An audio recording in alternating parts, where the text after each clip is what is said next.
If you want to recommend a producer for the underrated producers segment, which is once a week, make sure you leave a comment below on which producer you would like to be seen on here. We all know the big name producers, but now let's dive into some of the lesser name producers who did a lot more than some of the producers that you do know. Let's go.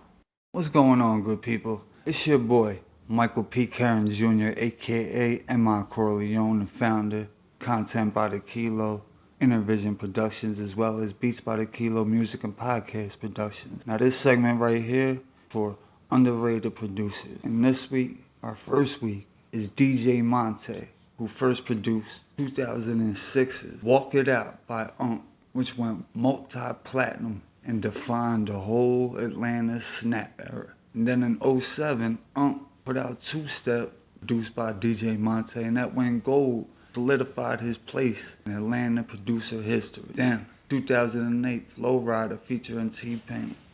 Now when he pushed low for Flow Rider, that went diamond. That means 10 times platinum. Got 2 Grammy nominations.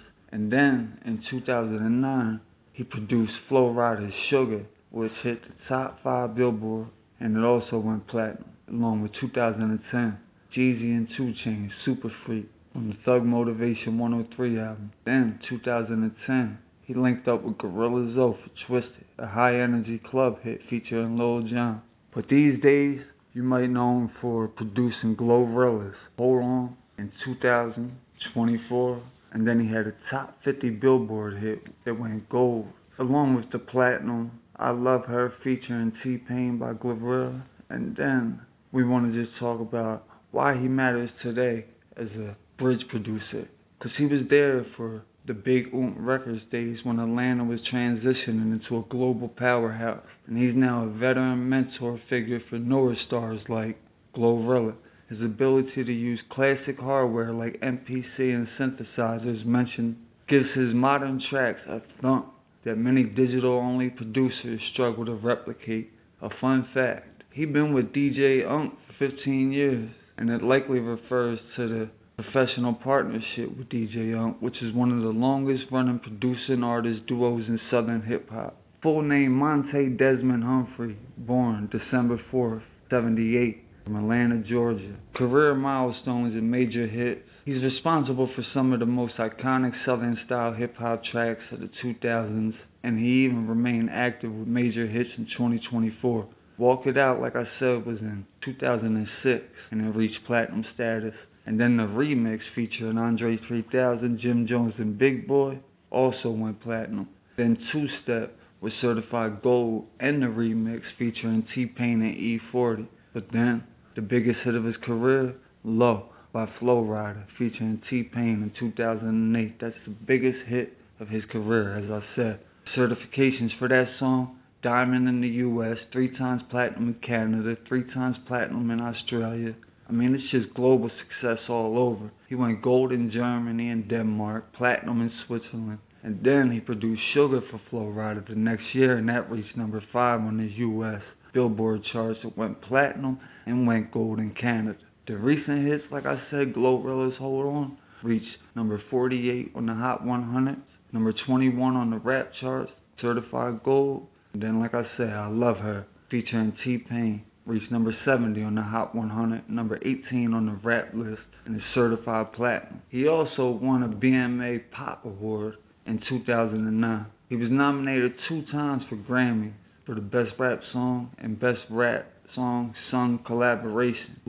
And he was involved in the film soundtracks for the notable Stomp the Yard, Step Up 3D, Norbit, and he got technical skills and background. His musical beginnings were by his mother when she bought him a beat machine at the age of 9. The equipment he prefers: he's an expert in using keyboards, sequencers, drum machines, synthesizers, samplers, and turntables. Longevity: like I said, he worked with for over 15 years and produced for all the major Atlanta artists like Jeezy, chainz, Gorilla, and more. Then he had a career resurgence in 24-25 due to his work with Glorilla. Successfully bridged the gap between Southern snap era of the 2000s and today's modern Southern rap scene.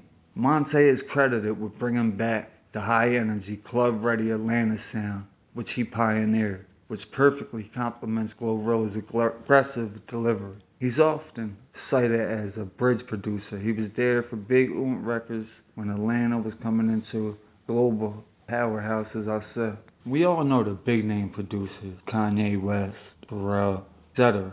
But these producers also help put in work in the game, and they helped a lot of your producers as far as mentoring, teaching them the way. Advice and tips go a long way in the music industry, so don't be greedy with them. But don't share them too loosely, because knowledge is money. Money is food. Food is power. Shout out to DJ Montay. It's your boy, M-i-Corleone. Content by the Kilo. InnerVizion Network. And Beats by the Kilo, music and podcast production. At Beats by the Kilo on all social media platforms. And Hindsight / What Would You Do? The podcast show out now on all streaming platforms, as well as the Learn As You Grow podcast. Make sure you subscribe, like, comment, share, and if you can, throw a little donation in there. It's your boy, you know. What's going on, good people? It's your man, Michael P. Curran Jr., a.k.a. M-i-Corleone, the founder of Content by the Kilo, InnerVizion Network, as well as Beats by the Kilo music and podcast production. Now I want you to join me as I dive into the latest hot urban culture news and try to break down everything you need to know in just one day. Urban culture is all around us, influencing the way we live, dress, and interact with each other. From the streets to the mainstream, the impact is undeniable. Urban culture faces a lot of challenges today.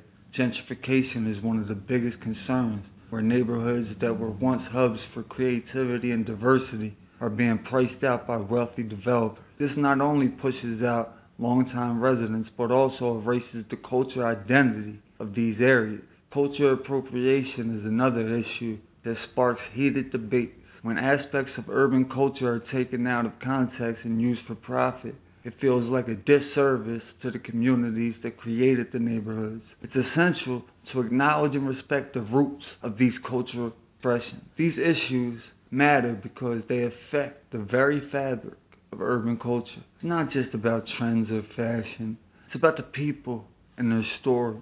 When we talk about urban culture, we're talking about the voices and experience of marginalized communities. The fight against gentrification and cultural appropriation is ongoing. Many artists, activists, and community leaders are working tirelessly to preserve the authenticity of the urban culture. Their efforts ensure that the culture continues to thrive and evolve in a way that honors its origins. Recent updates in urban culture are exciting and reflect the dynamic nature seen. In fashion, we're seeing a resurgence of vintage, streetwear, and sustainable clothing. Music festivals are celebrating the diversity of urban sounds from hip-hop to electronic dance music. Street art continues to transform cityscapes with murals and graffiti becoming integral parts of urban landscapes. Social movements such as the push for racial justice and equality are also gaining momentum, using urban culture as a platform for expression and activism. The intersection of technology and urban culture is another area of interest. Social media has changed the way we consume and interact with urban culture, giving a voice to artists and creatives who might not have been discovered otherwise. One standout event that shows the dynamic nature of urban culture is the annual street festival that celebrates local talent. The festival features live music performances, art expeditions, and vendors. Food, merch for all the clothes and everything, showcasing the riches and diversity of the urban culture.